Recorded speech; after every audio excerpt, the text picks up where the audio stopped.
Hello everyone, good evening. Finally আজকে আমরা যাচ্ছি কাঞ্চন উৎসবের মেলাতে। এই বছর মেলায় অনেক নতুন নতুন জিনিস এসেছে দেখলাম, তার মধ্যে এটাও একটা স্টিলের চাকি মেলা। পলা আংটি দেখে সোজা চলে গেলাম মাছ পাখি দেখতে। ছোট্ট টবের মধ্যে কি সুন্দর গাছ হয়েছে দেখো, আর তাতে কত কমলা লেবু ধরেছে। আজকে আর প্রোগ্রাম দেখার জন্য কাছে যাইনি, এই দূর থেকেই প্রোগ্রাম দেখলাম, চলে গেলাম আবারও মেলাতে।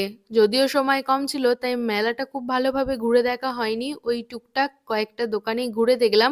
ইচ্ছা আছে পরের দিন গিয়ে আরো ভালোভাবে মেলা ঘুরে দেখবো। ব্যাগগুলো কি কিউট দেখো, আর কত কালারফুল, আমার তো ভীষণ ভালো লাগছিল দেখতে। এরই মধ্যে আমাদের একজন ফ্যামিলি মেম্বার, আমার একজন ইউটিউব সাবস্ক্রাইবারের সঙ্গে দেখা হয়ে গেছিল। এই ফার্স্ট টাইম আমার কারোর সাথে সামনাসামনি দেখা হলো।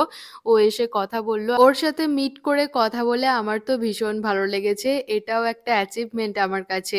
মেলা ঘুরে দুটো জামা ঘষার ব্রাশ কিনেছি। গোপালের জন্য আগের দিন নিয়েছিলাম সোয়েটার টুপি, আজ একটা পঞ্চু আর টুপি নিয়ে এসেছি। এই কালার কম্বিনেশনটা বেশ সুন্দর লাগলো, তাই এটাই নিয়ে নিলাম ম্যাচিং করে এই টুপিটা। Thank you so much for watching.